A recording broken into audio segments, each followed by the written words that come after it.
घटना चक्र में आपका बहुत बहुत स्वागत है। सबसे पहले आज का एजेंडा। सांप्रदायिक हिंसा पर लोकसभा में बहस, एक दूसरे पर बरसे सियासी पार्टियों के नेता, लेकिन बड़ा सवाल, क्या हिंसा पर तू मैं से निकलेगा कारगर समाधान? और मुलायम बसपा से गठजोड़ को तैयार, लेकिन मायावती ने किया इनकार। हाथी को साइकिल पसंद नहीं है, लेकिन हाथी को साइकिल क्यों पसंद नहीं है, इस पर हम चर्चा बाद में करेंगे। सबसे पहले चर्चा करते हैं लोकसभा में सांप्रदायिक हिंसा पर बहस हुई।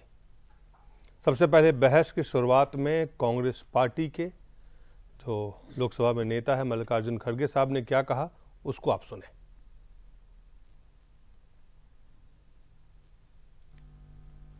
इस 2-3 महीने में जो 600 से अधिक इंसिडेंट हुए हैं, कहां मैं बताता हूं, तो 600 से अधिक इंसिडेंट हुए हैं और इसको कराने में किनका हाथ है?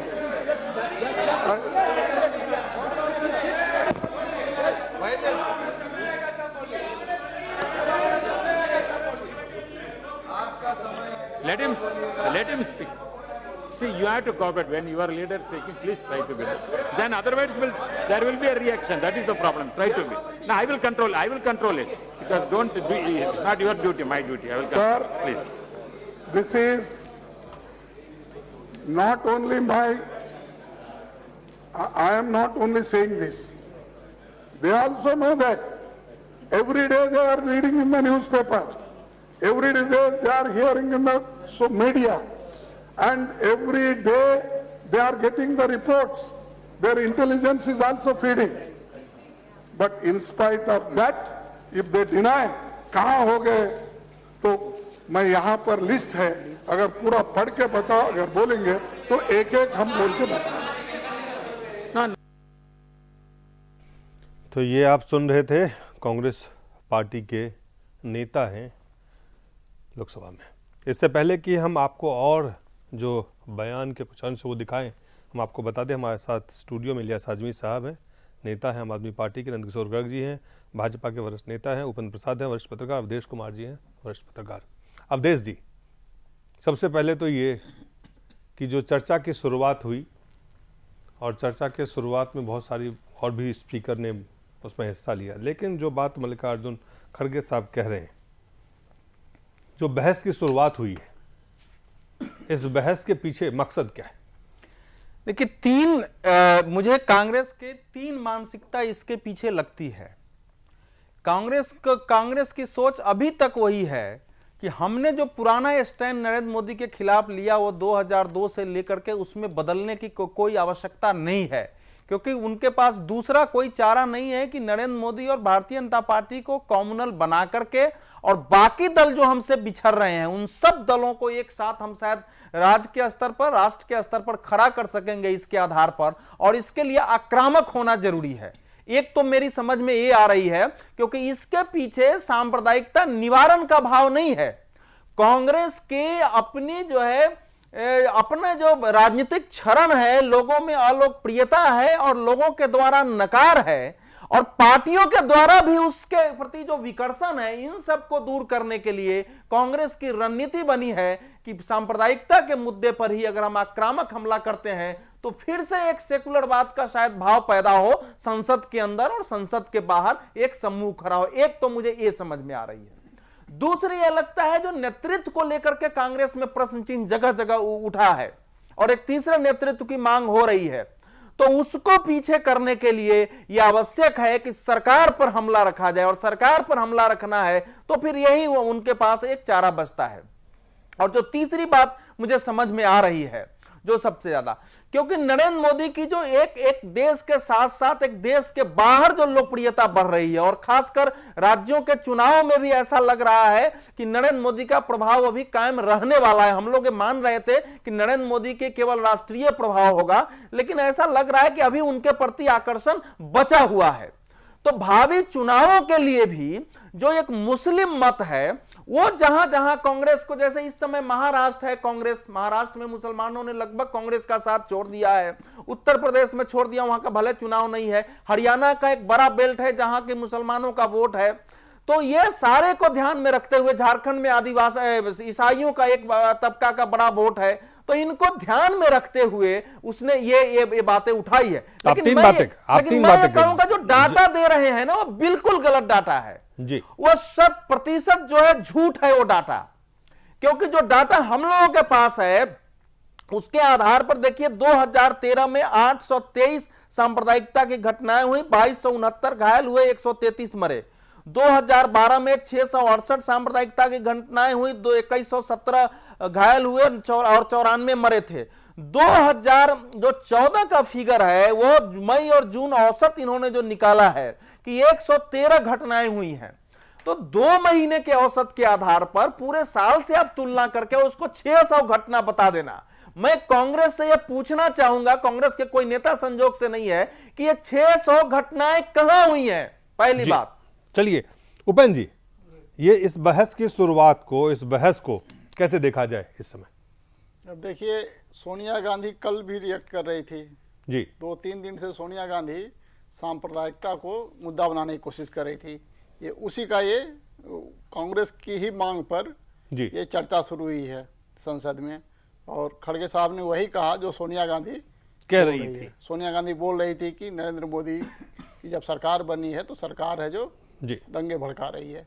लेकिन सवाल ये उठता है कि दंगे कहाँ हो रहे हैं, क्यों हो रहे हैं जी। ये सब कुछ अभी मीडिया का इतना फैलाव हो गया है, बातें सामने आ जाती है, पुलिस का पक्ष भी आता है, सरकार का पक्ष भी आता है, डीजीपी बोलते हैं, एडिशनल डीजीपी बोलते हैं, लोगों को पता चल रहा है कि कौन सी घटना का स्टार्टिंग पॉइंट क्या है, कहां पे है, हो रहा है, क्या हो, क्यों हो रहा है, सभी लोगों को पता है। उसके बाद भी सोनिया गांधी या खड़गे साहब एक नए किस्म का उपदेश देना शुरू करेंगे, पढ़ना शुरू करेंगे, ऐसी चीजें लोगों को पढ़ाना चाहते हैं जिसके बारे में लोगों को पहले से पता है जी। तो ये तो क्या राजनीतिक सूझबूझ है उसकी कमी का लग रहा है। आप ये कह रहे हैं कि राजनीतिक सूझबूझ की कमी के कारण इस बहस को करवाया गया, या राजनीतिक सूझबूझ के कारण इस बहस को करवाया गया? नहीं, हमें लगता है कि वो अपने हिसाब से उनको लगता है कि हमारी बहुत बड़ी राजनीतिक सूझबूझ है, लेकिन मैं एक विश्लेषक के रूप में समझ रहा हूं कि सोनिया गांधी या कांग्रेस के जो नेता, आप इसको ये मानते हैं कि पूरी तरह से सियासी बहस है ये सार्थक सांप्रदायिक हिंसा पे सार्थक बहस नहीं है, बल्कि सियासी बहस है? सांप्रदायिक हिंसा पर कोई बहस हो तो बहस अपने आप में कोई बुरी चीज नहीं है, लेकिन सवाल होता है कि किस मंशा से आप करवा रहे हैं। तो हमें तो लग रहा है कि जो बहस हो रही है ठीक हो रही है, लोग इसको देख रहे हैं, समझ रहे हैं, लेकिन बहस के पीछे मकसद क्या है? क्या वाकई सांप्रदायिक हिंसा से लड़ने के लिए गंभीर होकर संसद से एक आवाज निकलना है? नहीं, ये है, या इस पे सियासी रोटी सेकना है, या उस पे सियासी फायदे नुकसान का आकलन करके देश में एक माहौल बनाना है जहां पे आप जो उपदेश ही कह रहे हैं 3 कारण, एक जो यूनाइट टू फाइट, दूसरा लीडरशिप की क्राइसिस के कारण डाइवर्ट द अटेंशन, और तीसरा पोलराइज द वोट। 3 बातें हैं, 3 अलग अलग बातें हैं। देखिए, ये उनकी मंशा हो सकती है, लेकिन मैं रिजल्ट बतला रहा हूं जी, कि अगर आपकी मंशा कुछ भी हो, लेकिन अगर आप गलत बात बतला रहे हैं और लोगों को पता है कि गलत है, तो आपकी मंशा सफल कैसे होगी? अगर मंशा अच्छे भी जो तथ्य आप दे रहे हैं वो गलत है। कांग्रेस अपने को खत्म करने पर तुली हुई है। चलिए अवधेश जी, मैं आपके पास आता हूं, क्षति होने वाली, आपके पास मैं आता हूं। इलियास आजमी साहब, इस बहस की चर्चा बड़ी जोर से, पहले राहुल गांधी, फिर सोनिया गांधी, और फिर आज लोकसभा में इस पर बहस हो रही है। आपने भी शायद सुना हो, अगर नहीं सुना हो तो आपने शुरुआती अंश हम आपको सुना और भी दिखाएंगे आपको। इस पूरे बहस को आप कैसे देखते हैं? खड़गे साहब का पार्लियामेंट में अभी आपने जो दिखाया है जी कि 600 हुए, अव्वल तो मेरा ताल्लुक मुसलमानों के उन संगठनों से रहा है जो मुसीबत ज़दा लोगों की मदद करती रही है हमेशा से। अव्वल तो 600 वाली बात तो मेरी समझ में नहीं आ रही है। दूसरी बात यह है कि खड़गे साहब को ये बताना चाहिए था कि उनके राज में कितना हुआ जी। उनके राज में कम से कम 75,000 कम्युनल राइट हुए, सब एक तरफा हुए। अभी उनको शर्म आनी चाहिए। अभी आसाम में मानवता का पीछा जो किया जा रहा है 2 साल से, उसकी जिम्मेदारी क्या मोदी पे डालेंगे? वो आसाम में 150 कैंप थे शरणार्थियों के। सोनिया गांधी उन कैंपों में गई, जो सबसे बड़ा मुजरिम था एक एमपी बोडोलैंड का, उसको साथ ले गई, इसलिए कि वो आसाम की सरकार को समर्थन देके चला रहा था जी। उसके 5-6 एमएलए थे उस वक्त, उसी से जी। उसका वो था, बहुमत बनता था, उसको लेके गई। किसी बेशरम कांग्रेसी ने ये नहीं कहा कि बोडोलैंड वाले को लेके सोनिया गांधी क्या मैसेज देने के लिए, मैं समझता हूँ ये मैसेज देने के लिए लेके गई थी। जी, ये तो आप कांग्रेस के इस बहस को कैसे देखते हैं? क्या ये बहस सार्थक, गंभीर?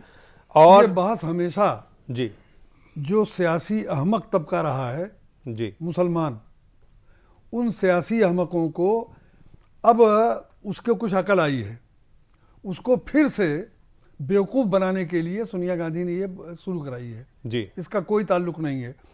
लॉ एंड ऑर्डर का ताल्लुक राज्य सरकारों से है जी। लॉ एंड ऑर्डर में खास तौर से आप ये कह रहे हैं कि बेसिकली मुसलमानों को बेवकूफ बनाने के लिए बहस किया जा रहा है? सोनिया ने कहा कि यूपी और महाराष्ट्र, जी। यूपी और महाराष्ट्र में तो नरेंद्र मोदी की सरकार नहीं है, महाराष्ट्र में तो खुद उन्हीं की है जी। तो क्या मतलब है कि पुलिस जो है आरएसएस के कहने पर एक्ट कर रही है कि पुलिस भाजपा के कहने पर एक्ट कर रही है? यूपी में मैं ये मानता हूँ जी, ये एक सच्चाई है कि मैंने महसूस किया ईमानदारी के साथ कि मुजफ्फरनगर वाले में मुलायम सिंह आरएसएस से मिले हुए थे। चलिए, लेकिन अब जी। अब जो हो रहा है जी उसमें नरेंद्र मोदी की सिर्फ इतनी गलती है कि वो विश्व हिंदू परिषद, हिंदू राष्ट्र सेना, बजरंग दल, इन पर कोई अंकुश नहीं लगा रहे हैं जी। और ये लोग लगातार यूपी में जी। फसाद कराने की कोशिश कर रहे हैं। इस वक्त यूपी की गवर्नमेंट ईमानदारी से रोकने की कोशिश कर रही है और सफल भी है रोकने में। चलिए, एक छोटा सा हमें कमर्शियल ब्रेक लेना पड़ेगा। हम इससे पहले कि नंदकिशोर जी के पास जाते, एक कमर्शियल ब्रेक के बाद हम जल्द वापस लौटते हैं।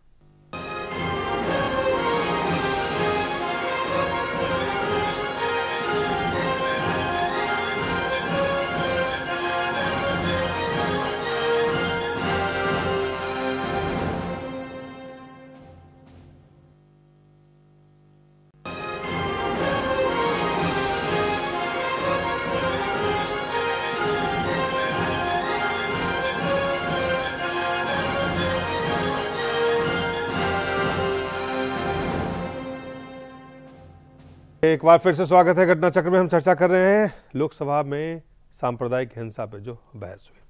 इससे पहले आपको हमने दिखाया था कि मल्लिकार्जुन खड़गे साहब जो कांग्रेस के नेता है लोकसभा, उन्होंने क्या कहा था। नंदकिशोर जी, आपने उपेंद्र जी को, अवधेश जी को और इलियास साहब, आजमी साहब को सुना। कुल मिला के जो ये बहस है, इस बहस को आप किस नज़रिए से देखते हैं इस वक्त? जितनी इस टाइप की बहस है पिछले बरसों से, 60 साल से ही चल रही है, और जितनी ये बहस कर रहे हैं उतना मुझे लगता है कि हमारे लिए काफ़ी ये सुगम कर रहे हैं। क्यों? एंटनी साहब ने जो कहा, सबसे वरिष्ठ नेता हैं, स्वयं माइनॉरिटी से हैं जी। उसको भी शायद कांग्रेस वालों ने ध्यान नहीं दिया कि धीरे धीरे आज स्थिति क्या आ गई जी।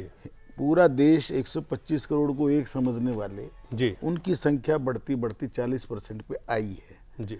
और जिस दिन 50% से क्रॉस हो जाएगी तो ये सारी चीज़ें बेमानी होगी। क्योंकि संविधान के अंदर ये दो शब्द ऐसे डाल दिए थे, सेकुलरिज्म और सोशलिज्म, जी। जो अनडिफाइंड हैं, जो विदेशों से शब्द ले लिए, जिनका भारत के अंदर इनका कोई ना प्रचलन है ना इनकी कोई परिभाषा है, इसलिए बेमानी शब्द हैं।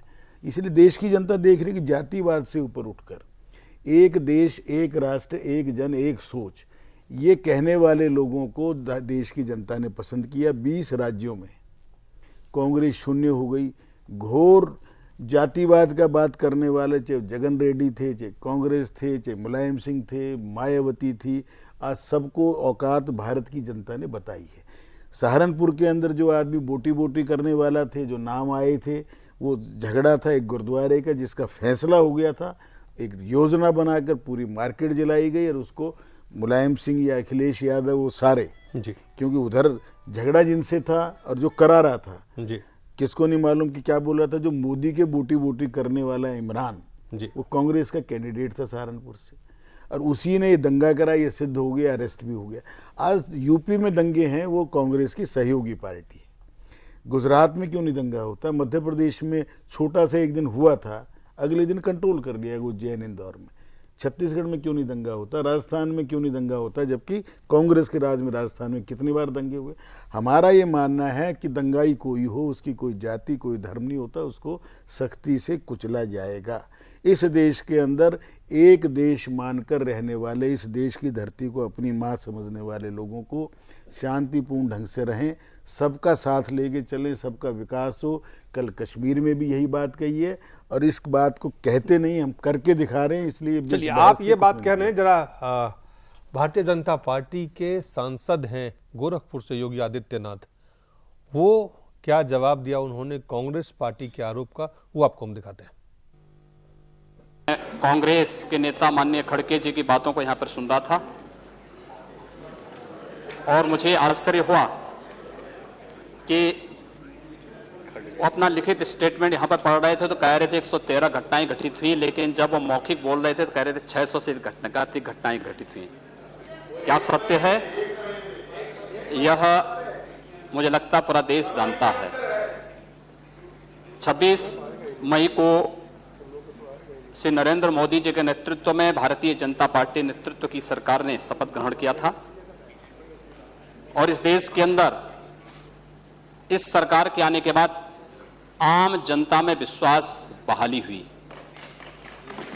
और देखा जा सकता है शासन में, प्रशासन में। ये आंकड़े जो माननीय खड़गे जी यहां पर कह रहे थे, मैं उसके पीछे लेके चलता हूं और मुझे लगता है कि अगर ये आंकड़े वास्तव में स्वीकार करेंगे और सचमुच इस देश की सांप्रदायिक हिंसा से लोग चिंतित हैं, तो सांप्रदायिक आधार पर इन्होंने जो घोषणाएं की हैं पूरे देश से इनको माफी मांगनी पड़ेगी। महोदय, 2011 में न जिन प्रदेशों की घटनाओं की मैं जिक्र कर रहा हूं, न वहां पर और न केंद्र में ही भारतीय जनता पार्टी की सरकार थी, लेकिन इस देश में 580 घटनाएं घटित हुई, 91 लोग मारे गए और 1899 घायल हुए। इनमें सबसे अधिक उत्तर प्रदेश के अंदर 84 घटनाएं घटित हुई, 12 लोग मारे गए और 347 2011 में घायल हुए थे। दूसरे पर राजस्थान, दूसरे पर प्लीज खड़गे जी आप सुन तो लें, आपने जो कहा है। Don't provoke, let him telephonically. आप सुन लीजिए ना, फंस गए डिबेट में आके फंस गए। महोदय, दूसरे नंबर पर महाराष्ट्र है जिसमें 88 घटनाएं घटित हुई। इसमें कांग्रेस नेतृत्व की सरकार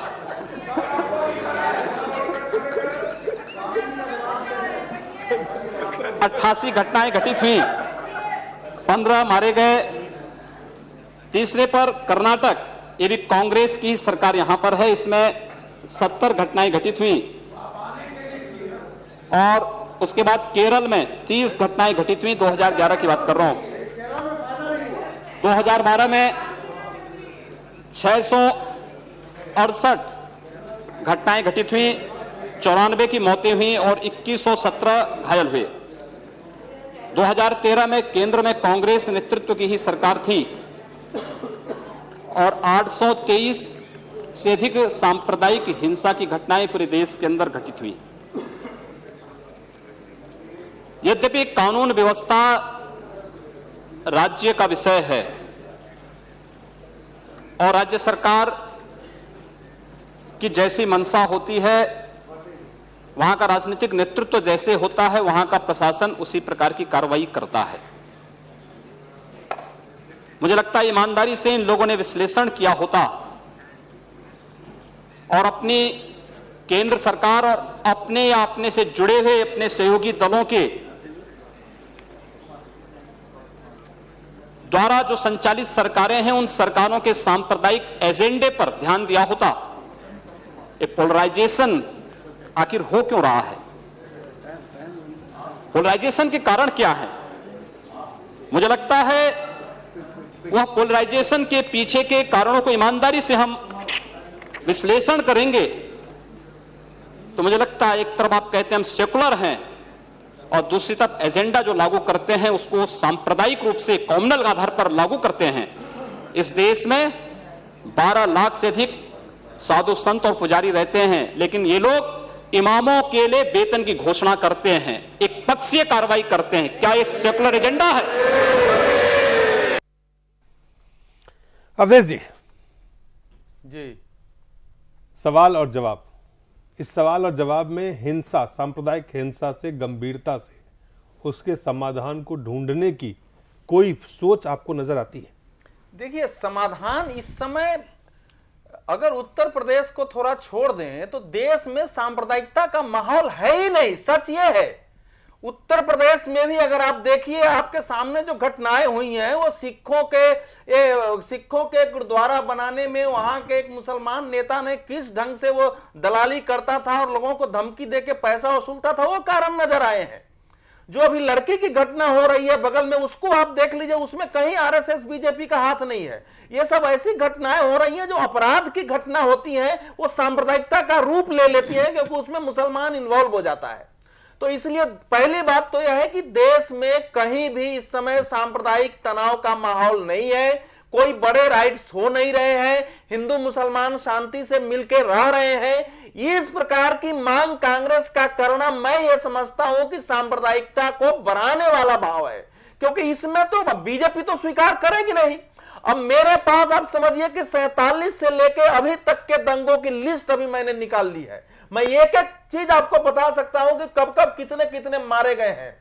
6 घंटे में 2000 से 5000 मुसलमान 1983 में नेल्ली असम में मारे गए थे। किसकी सरकार थी ये पता है ना? आज उनसे एक एक सवाल किया जा सकता है। 1964 में जमशेदपुर और राउरकेला में दंगा हुआ, 2000 लोग मारे गए। 1980 में मुरादाबाद में दंगा हुआ, 2000 लोग मारे गए। दंगा नहीं हुआ था मुरादाबाद में सिर्फ पुलिस ने मारा था। ना वो पुलिस वाला भी नहीं, किसी हिंदू ने एक तमाचा भी नहीं मारा था किसी मुसलमान। नहीं पूरे बने जो भी है। उसके बाद नहीं, पुलिस से तो लाश भी मिली थी अलग से। वो जो पीएससी की जो बात आप बता रहे हो, मैं कह रहा हूं वो सारी घटनाएं अगर देखेंगे तो इस देश में कांग्रेस को सांप्रदायिकता पर बोलने का हक ही नहीं है। असली अगर इस देश में कोई सांप्रदायिक पार्टी है, कोई सेकुलर बात के नाम पर देश में सांप्रदायिकता फैलाती है, हिंदू मुसलमानों को बांट करके जो कोई वोट लेती है, तो वो कांग्रेस पार्टी है। इसलिए मैं ये कह रहा हूं कि देश में एक बदलाव आ रहा है। कांग्रेस अगर इस प्रकार से मुद्दे उठा रही है तो देश देख रहा है, और इसी में कांग्रेस का अंत होगा। इस देश के मुसलमानों को भी समझ में आएगा कि ये कौन पार्टी हमारी दुश्मन है और कौन दोस्त है, कौन हमारे समाज के अंदर सांप्रदायिक नेताओं को बढ़ाती है और मुसलमानों के अंदर जो रोटी रोजगार की बात करते हैं वैसे नेताओं को कौन पार्टियां नजरअंदाज करती है। और इस बहस में चूंकि कांग्रेस ने ये गलत मुद्दे उठाए हैं, इसलिए इसमें सांप्रदायिकता निवारण का कोई पहलू है ही नहीं। अगर कोई पहलू है तो वो है सांप्रदायिकता को बढ़ाने का। चलिए एक छोटा सा ब्रेक लेना पड़ेगा, ब्रेक के बाद जल्द वापस लौटते हैं।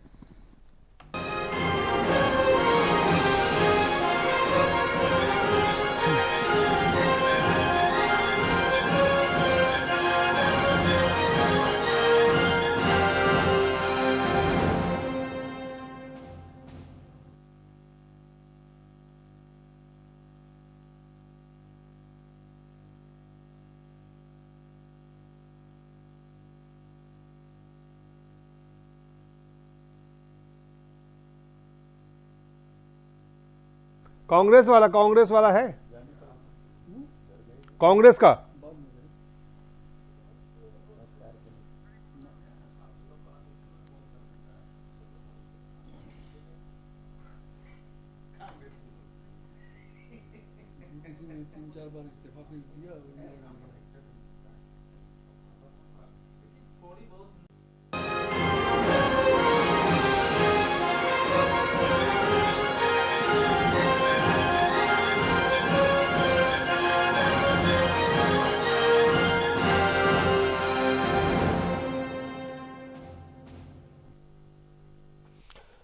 घटना चक्र में आपका स्वागत है। हम चर्चा कर रहे हैं सांप्रदायिक हिंसा पर। लोकसभा में बहस हुई। बहस में जो नेता, एक दल के नेता दूसरे दलों के नेताओं पे आरोप लगा रहे थे, दूसरे दल के नेता बस सिर्फ जो आदान प्रदान हो रहा था उसमें कोई गंभीरता शायद हमारे जो पैनल हैं और पैनलिस्ट हैं उनको इस बात को लेके कतई उस पर उनको शक नहीं है कि इसमें कारगर तरीके से ऐसे हिंसा का समाधान निकालने की कोई प्रयास हो रहे थे, ऐसा उनको नहीं लगता है। आपको हम दिखाते हैं सुदीप बंदोपाध्याय और ओवैसी साहब ने वहां पे क्या कहा। He mentioned about communal rights. I request you that 2011 he has given a figures. Those are wrong figures. No, he has completely forgotten 10 to 2013. No. My question was there, sir. You cannot give wrong figures. Gujarat was the highest number for the Madhya Pradesh. I have my question over here answer. I request you to check the records. Please. Sir, Please take it. Please. Say. No. Please. See, unmute my leg. See, on my legs, please. See, the member is speaking and giving some figures. You are disputing that figures. No. In your speech you can say there is no ruling. They are not out of. During your speech you can speak. You reply that. During your speech you can counter it. Not. When your term comes, you can, at that time can dispute it. You continue. You can nothing will counter. The need to evolve an effective mechanism to deal with the incidents of communal violence in the country. It is not the point of the debate that we will fight each other. The purpose is to evolve some mechanism. So what Mr. Kharge ji initiated the discussion and Adityanath ji responded up to certain extent, we should all come to the sense that we are the firm believers of the principles of secularism, communal harmony and integrity of the country. We also feel that the main ethos of India, it reflects like unity in diversity. We sing song, Nana Bhasha, Nana Mat, Nana Poridhan, Bibidher Majhe Dekho Milan Mohan. Many languages, many dresses, many opinions, but still we are the firm believers of the opinion that unity in diversity should be there. Sir, what we feel that we have our song in the national song, Punjab, Sindhu, Gujarat, Maratha, Dravida, Utkal, Banga, Binda, Himachal, Jamuna, Ganga, Uchala, Jaladhi, Taranga. So this is the spirit, and we the Indians, we owe our allegiance to parliamentary democratic system, where every religion, every person has his right to speak his own opinion, his own thought, his own philosophy. But this discussion, as it appears today, that they are speaking for the Hindus and here they are sitting, we are for the Muslims. But the picture is not that. It is the whole house. We are for all types of believers of caste, creed, religion, and we stand for the betterment of this great country. जी, आपने TMC के नेता को भी सुना, हालांकि ओवैसी साहब का बहुत छोटा था, वो इंटरवीन कर रहे थे, वो हमारे पास क्लिप था। जो और आपने खड़गे साहब को भी सुना, योगी आदित्यनाथ भी उनको काउंटर कर रहे थे, उनके आंकड़ों का जवाब आंकड़ों से दे रहे थे। और ये एक जो स्थिति वहाँ पे है और जो बात वो कह रहे थे कि ऐसा लगता है कि एक वर्ग, एक वहाँ उधर से जो है हिंदुओं के लिए आवाज़ आ रही है, इधर से मुसलमानों के लिए, और लेकिन ऐसा नहीं है। क्या क्या क्या क्या चीज़ें आपको समझ में आ रही है यहाँ से? अब देखिए, अलग अलग पार्टियां हैं, उनकी अपनी अलग अलग उनके स्टैंड होते हैं, उनकी अपनी अपनी अलग पॉलिटिक्स होती है। जैसे ओवैसी साहब हैं, वो तो उनकी पार्टी का ही नाम है, वो कम्युनल नाम है, तो चुनाव जीतते रहे हैं, उनके पिताजी भी जीत रहे थे। अभी एक ऐसा भाषण हुआ था जिसमें वो या उनके भाई बहुत आपत्तिजनक बातें कही थी, तो वो फिगर जो दे रहे हैं, आपत्तिजनक बातें हजारों लोग कहते हैं आरएसएस के और बीजेपी के। तो मैं ये कह रहा हूँ कि उनका फिगर अब सही है गलत है। अब ये तो स्पीकर से हाँ, तो हम उसको मैच कर रहे हैं ना, तो आप मैच करना चाहते हैं कि वो कह रहे हैं तो ये भी कह रहे हैं। हम कह रहे हैं कि उनके खिलाफ कार्रवाई हुई तो इनके खिलाफ भी होनी चाहिए। आप वही मैं कह रहा हूँ कि ये जो बात आप कह रहे हैं वही संसद में भी हो, वही लोकसभा में भी हो रहा था क्या? तो वही है वो कह रहे हैं जी, तो वो अपनी बात वो कर रहे हैं और पता चलेगा। लेकिन हमें नहीं लगता है कि जो आंकड़ा दे रहे थे कि सबसे ज्यादा हिंसा, सांप्रदायिक हिंसा लखनऊ मध्य प्रदेश में हुई, ये तो कम से कम मेरी समझ से बाहर की चीज है। एक तो मध्य प्रदेश में मुस्लिम आबादी बहुत कम है, उत्तर प्रदेश बिहार राज्यों की अपेक्षा। जहाँ मुस्लिम आबादी कम है वहाँ सांप्रदायिक तनाव भी कम होता है। जहाँ ज़्यादा आप देखिएगा यूपी में है, महाराष्ट्र में है, तो वहाँ ज़्यादा हो जाता है। छत्तीसगढ़ में बहुत कम है, इसलिए वहाँ नहीं के बराबर होता है। मध्य प्रदेश में भी यूपी से बहुत कम है, वहाँ भी कम ही होता है। लेकिन कैसे कहाँ से उनके पास आंकड़ा आ गया कि मध्य प्रदेश है जो सबसे ऊपर था, टॉप में था? क्योंकि वहाँ से सांप्रदायिक तनाव की खबरें बहुत कम आती है, हम लोग भी बराबर देखते रहते हैं। तो वो किस तरह का आंकड़ा दे रहे थे। और अब ममता बनर्जी की पार्टी के बंदोपाध्याय जी बोल रहे थे, तो सही है, उनका तो कुछ तो बैलेंस बातें कर रहे थे कि भाई हमें सबको एक करके देखना चाहिए, और वही हमारा स्पिरिट भी होनी चाहिए, सभी पार्टियों का स्पिरिट होनी चाहिए। बट वो स्पिरिट है, वो स्पिरिट आपको दिखाई दिया, वो उसी स्पिरिट से ये जो चर्चा हो, जो बहस है, क्या उस स्पिरिट का हिस्सा है? अब मैंने कहा ना कि अब अलग अलग बातें कर रहे हैं, तो अलग अलग लोगों का क्या अलग अलग एजेंडा है? अलग अलग यहाँ पे लोकसभा को इन्होंने अपने सियासी एजेंडे का एक अपना जो उनका सियासी एजेंडा है, इसको जी मैं गलत नहीं बतलाता हूँ। जो भी लोकसभा में हो रहा है, जो भी संसद में हो रहा है, बिल्कुल सही है। इस तरह की बहस होनी चाहिए और खूब होनी चाहिए बहस, ताकि जनता को लेकिन बहस तो होनी चाहिए। बहस के साथ साथ उसमें वो गंभीरता, उस स्पिरिट के जो जिस स्पिरिट की बात आप कह रहे हैं कि बंदोपाध्याय जी कह रहे थे, क्या उस स्पिरिट के साथ वो है या नहीं है? सवाल ये मेरा मानना है कि जनता है जो पहले से स्मार्ट हो गई है, जनता है उसकी जो राजनीतिक समझ पहले से बढ़ गई है। मीडियाटाइजेशन जो हुआ, पॉलिटिक्स मीडिया का विस्तार हुआ है, तो आप जनता को बेवकूफ नहीं बना सकते। इसलिए जो बोल रहे हैं उनको बोलने दीजिए, ताकि जो सुनने वाले हैं वो कम स्मार्ट थोड़े हैं। अरे राहुल गांधी समझते हैं कि मैं जो भाषण दूंगा उसको सब लोग, राहुल का तो स्वीकार कर नहीं है, हंगामा भी किए, मतलब सोनिया गांधी जो कहेगी वही लोग मान लेंगे, ऐसी बात नहीं है। क्योंकि लोग सुनने वाले लोग हैं, उन लोगों के पास भी बहुत है।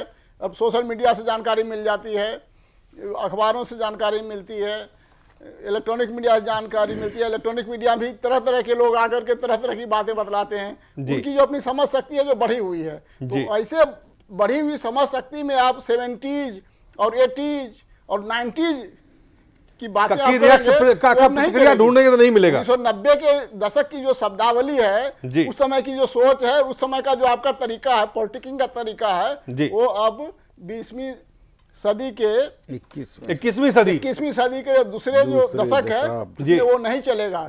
दूसरे दशक की जो जनता है, अगर नहीं चलता तो यहाँ बहस होती क्या? सवाल ये है। इसलिए मेरा मानना है कि जो हो रहा है होने दीजिए। हमें तो लगता है कि आप 16 मई को जीवन बहस होनी चाहिए जी, वो बहस करें। नहीं, बहस होनी चाहिए। बहस के पीछे मकसद होता है, उसके पीछे एक मंशा होती है, उसके पीछे एक रणनीति होता है, उसके पीछे राजनीति है। इनको जरूरी नहीं है कि मंशा पूरी हो जाए। सोनिया गांधी ने केरल में कहा, सुनिए जी, कि इन्होंने, इस सरकार ने फिलिस्तीन पर जो भारत की परंपरागत नीति थी उससे भी ये परे चली गई है। कि बिल्कुल एक वर्ग के खिलाफ पार्टी, अब फिलिस्तीन को भी ले आई है वो भाषण में, विदेश नीति के स्तर पर। सोनिया गांधी के राज में फिलिस्तीन पर इसी तरह इस्राइल ने हमला किया था। तो ये पूरा एक इंटरनेशनल लेवल पर एक सरकार को बदनाम करने की भी कोशिश है। इन्होंने तो कुछ कहा भी कि हमारे दोनों दोस्त हैं, हम क्या करें। सोनिया के राज में तो एक लफ्ज नहीं कहा गया। इसी तरह 2 साल पहले भी तो बमबारी हुई थी। जी दिलीप जी, सारी बहस से लोगों का मैं सहमत हूँ। हमारे पत्रकार महोदय, इतनी जागरूकता लोगों में आ गई, सबकी सुनते हैं जी। आखिर आज आपका रीच जो है मीडिया की, वो मैं समझता हूँ इलेक्ट्रॉनिक मीडिया की रीच भी आज 35-40 करोड़ लोगों तक सीधी हो गई है, जो पूरा बहस देखते हैं रात को 2 घंटे 3 घंटे, कौन क्या कह रहा है, कैसे कह रहा है, उसके हाव भाव क्या है, बॉडी लैंग्वेज क्या है, हर आदमी समझता है, मनसा को समझता है, मनसा समझता है। और उसके ही कारण रिजल्ट्स आज पूरे 80 सीटें हैं उत्तर प्रदेश। इतिहास में पहली बार है 52 से आज तक कि एक भी मेरा इस्लाम को मानने वाला बंधु उसमें जीत के नहीं आया। क्यों? राष्ट्रभक्त लोग भी हैं, अच्छे लोग भी हैं, इलियासी जैसे लोग भी हैं। ये सारा मुलायम कांग्रेस और मायावती ने जो इतना ज़्यादा जहर डाल दिया कि आम हिंदू को क्या लगा कि ये केवल और केवल माइनॉरिटी में भी केवल मुस्लिम की बात कर रहे हैं, आरक्षण देने की बात हो, अलीगढ़ मुस्लिम यूनिवर्सिटी के कैंपस और खुले, उसकी कैंपस के बजाय और यूनिवर्सिटी और क्यों नहीं खोल देते? काउंटर जवाब आता है BHU के क्यों नहीं खुले?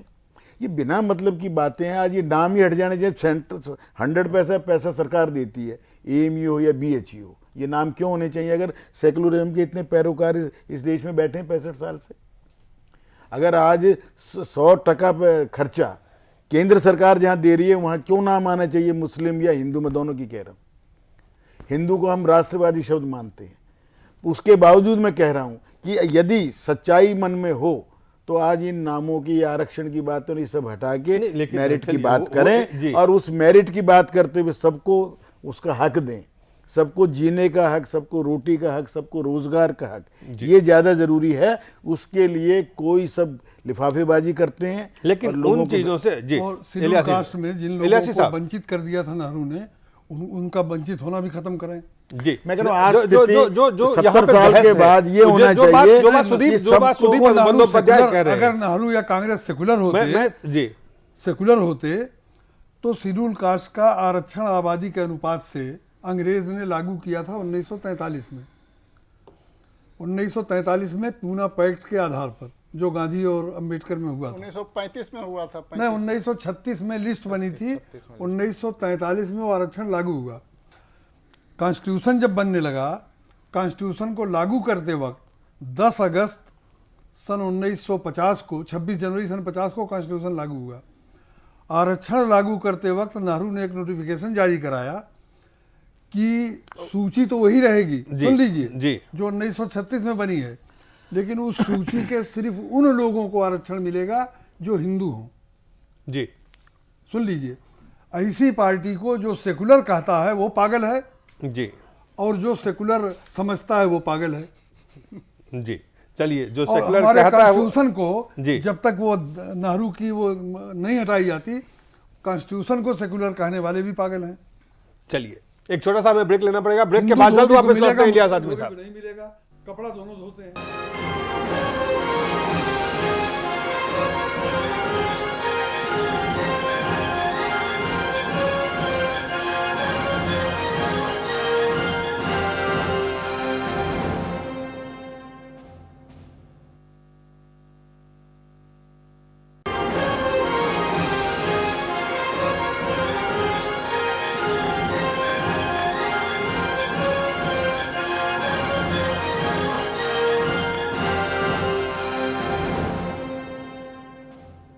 फिर से स्वागत है।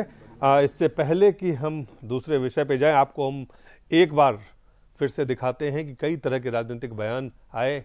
आज नजमा हेपतुल्लाह, मनीष तिवारी जी और शिवसेना के नेता क्या कहते नजर आए, इस पे एक बार दिखाते हैं आपको। 23,000 दंगे इस मुल्क में हुए हैं आजादी के बाद से। किसने कराए थे? नरेंद्र मोदी ने कराए थे, भारतीय जनता पार्टी ने कराए थे। भारतीय जनता पार्टी तो थी भी नहीं जब। क्या बात करते हो? दंगे हो रहे हैं वोट बैंक पॉलिटिक्स की यूपी के अंदर, और कौन जिम्मेदार है वो भी पता लग जाएगा। सांप्रदायिक पारे को ऊपर रखा जाए, जिससे कि उसके राजनीतिक लाभ भारतीय जनता पार्टी और उनके जो उनसे जुड़े संगठन हैं वो ले सके। और ये इस देश के लिए एक बहुत बड़ी चुनौती है, और इसलिए श्रीमती सोनिया गांधी जी ने बिल्कुल ठीक कहा। कांग्रेस पार्टी जब से सत्ता से गई है, तब से इस देश का कम्युनल वायलेंस खत्म हुआ है, मैं ये दावे के साथ कहता हूं। और उत्तर प्रदेश की घटना है जो चल रहे हैं, उसके लिए मोदी सरकार जिम्मेदार नहीं है। वहां की सरकार कौन चला रहे हैं? सोनिया गांधी को समझना चाहिए, वो बात समझी नहीं, इसीलिए तो लोकसभा में उनके दल को प्रतिपक्ष का पद भी नहीं मिला है, नेता प्रतिपक्ष का। आजमी साहब कंक्लूड करेंगे इसमें, कुल मिलाकर के जो इस चर्चा को अगर हम देखें, इस चर्चा की सार्थकता को देखें, इस चर्चा की आवश्यकता को देखें, इस चर्चा की गंभीरता को देखें। सेकुलरिज्म अगर कोई लफ्ज है जी, तो सेकुलरिज्म के तई कांग्रेस कभी ईमानदार नहीं रही है। अगर सेकुलरिज्म को माना जाए, सांप्रदायिक हिंसा को लेकर जो जी सांप्रदायिक हिंसा की बात जहां है, उसमें कांग्रेस सिर्फ मुसलमानों को बेवकूफ़ बनाने के लिए बहस करा रही है। उसका कैसे मुसलमानों को बहस बेवकूफ इससे कैसे बनाया ताकि मुसलमान जो हैं फिर हमेशा की तरह जैसे कांग्रेस बेवकूफ़ बनाती थी। अब मैं एक मिसाल देता हूँ जी कि 2004 में कांग्रेस एक बिल लाई, सांप्रदायिक हिंसा बिल, कम्युनल वायलेंस बिल। वो बिल चला गया स्टैंडिंग कमेटी में। उस बिल पर स्टैंडिंग कमेटी गौर करती, उसके बाद मैं भी होम मिनिस्ट्री की स्टैंडिंग कमेटी में मेरा ट्रांसफ़र कर दिया गया। जी ट्रांसफ़र इसलिए कर दिया गया कि डिफेंस में मैं था जी, इसलिए कर दिया गया कि मैं उसमें चला रहा था कि जो 100 करोड़ का पावर है जी मिनिस्टर को बिना किसी उसके खरीद कर लेने का, उसको ख़त्म किया जाए। मुझको इसलिए डिफेंस मिनिस्ट्री से हटा के कर दिया गया होम में, और उसके बाद डिफेंस मिनिस्ट्री ने उल्टे 300 कर दिया, 300 करोड़, पहले 100 करोड़ का था। अब मैं इस पर आता हूँ। सुषमा स्वराज जो है उसकी वो थी चेयरमैन, पार्लियामेंट्री होम मिनिस्ट्री की कमेटी की सुषमा स्वराज चेयरमैन थी। मैं पूरे मुल्क के साथ ऐलान करके 121 करोड़ लोगों को बताना चाहता हूँ कि सुषमा स्वराज ने मेहनत करके उस बिल की जितनी खराबियाँ थीं वो दूर करके रियल कम्युनल वायलेंस बिल उसको बना दिया। जितना भी कांग्रेस ने उसमें चोर दरवाजे खोल रखे थे कि पुलिस 100 आदमी को मार डाले तो कुछ न हो, वो सारे चोर दरवाजे बंद करके बिल्कुल सही कर दिया। जिस दिन सुषमा स्वराज जी भेज रही थी, फाइनल सबको सुनाया जा रहा था कि बिल अभी इस तरह है, उस दिन मैंने कहा कि बिल बहुत अच्छा है, लेकिन अब ये कभी भी पास नहीं होगा जब तक कांग्रेस का राज है। सुषमा जी हंसने लगी, कहा कैसे? मैंने कहा इतना अच्छा बिल आपने बना दिया है कि कांग्रेस कभी इसको पास नहीं होने देगी। और सच्चाई यह है कि उसके बाद 2 साल तक कांग्रेस का राज रहा। वो बिल जो पार्लियामेंट ने भेजा था स्टैंडिंग कमेटी को, और परंपरा के मुताबिक स्टैंडिंग कमेटी ने जो बना के भेजा था उसको पार्लियामेंट में लाना चाहिए था, आज तक कांग्रेस नहीं लाई। जी मरने से पहले जी, अपनी दायमी मौत से पहले कांग्रेस ने फिर सांप्रदायिक हिंसा के बिल का बात की और ये कहा कि हम नया बिल पेश करेंगे। जब एक बार जा चुका था, आप ये कह रहे हैं, मैं खत्म कर रहा हूं जी, स्टैंडिंग कमेटी में जब एक बार जा चुका था और स्टैंडिंग कमेटी ने उसको फाइनल करके भेज दिया, तो आप दूसरा क्यों ला रहे थे? इसलिए कि आपकी नीयत खराब थी जी। कांग्रेस की नीयत 1885 से जी अब तक 100% माइनॉरिटीज के बारे में हमेशा खराब रही है जी। मुसलमान रूलिंग क्लास से, शेड्यूल कास्ट से नीचे जो हो गए वो कांग्रेस के राज में हुए हैं, जो अपने को सेकुलर। और देश का विभाजन कराया कांग्रेस ने। देश का विभाजन 1% भी मुसलमान जिम्मेदार नहीं, कांग्रेस तो नेहरू जिम्मेदार है। चलिए, हमें वो कह रहे हैं कि मुसलमानों को मूर्ख बनाने के लिए, बेवकूफ बनाने के लिए ये सांप्रदायिक हिंसा पे कांग्रेस बहस करवा रही है। सोनिया गांधी क्यों नहीं, आसाम पर क्यों नहीं बोलती? आसाम में कौन है? जी, आसाम में आरएसएस है। बहुत एक छोटा सा टिप्पणी अवधेश जी। नहीं, इनकी बात से थोड़े मैं मतलब इनकी जो सोच है उससे मेरी असहमति है, लेकिन निष्कर्ष से तो बिल्कुल सहमति है जी। निष्कर्ष से बिल्कुल सहमति है। कांग्रेस, हमने पहले ही टिप्पणी में कहा है कि इस समय कांग्रेस इस घबराहट में है कि उसका जो मूल आधार था मुस्लिम वोट वो भी खिसक चुका है, साथी भी सब छोड़ रहे हैं। यही एक इशू था जिसके आधार पर हमने 99 में वाजपेयी की सरकार को गिराया, जिसके आधार पर 2004 तक हमने एक गठजोड़ बना लिया सेकुलरवाद के नाम पर, इंडिया बीजेपी। इसी के आधार पर हमने 10 साल शासन किया, तो शायद यही मुद्दा फिर से चल जाए। ये है इसका उद्देश्य। चलिए, ये है इसका उद्देश्य। आप भी देखते रहें, कल राजनाथ सिंह गृह मंत्री का इस पे जवाब जब आएगा तो आपको भी पता चलेगा कि असल में वो क्या कहते हैं, उसमें क्या आता है। फिलहाल हम एक छोटा सा ब्रेक लेंगे, ब्रेक के बाद जल्द वापस लौटते हैं।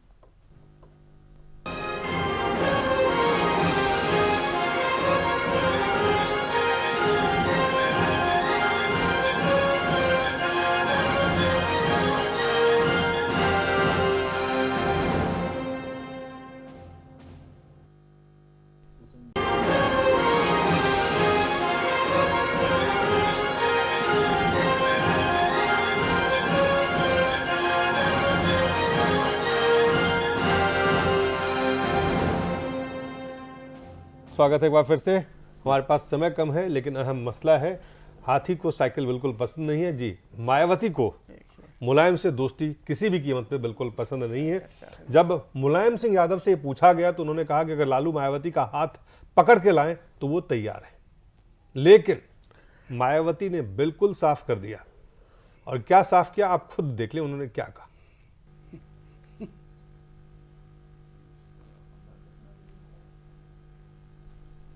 जहाँ तक श्री मुलायम सिंह यादव के साथ हाथ मिलाने का सवाल है तो मैं श्री लालू प्रसाद यादव को ये बताना चाहती हूँ कि 2 जून 1995 की जो गेस्ट हाउस कांड जो हुआ था उत्तर प्रदेश की राजधानी लखनऊ में, और उस समय श्री मुलायम सिंह यादव उत्तर प्रदेश के मुख्यमंत्री थे और मेरे ऊपर जो जानलेवा हमला कराया, तो यदि यही हमला श्री लालू प्रसाद यादव की बहन बेटी के साथ होता तो मैं समझती हूँ वो कभी एडवाइस नहीं देता कि मायावती को श्री मुलायम सिंह यादव के साथ जाना चाहिए। उत्तर प्रदेश में तो समाजवादी पार्टी के साथ तो हाथ।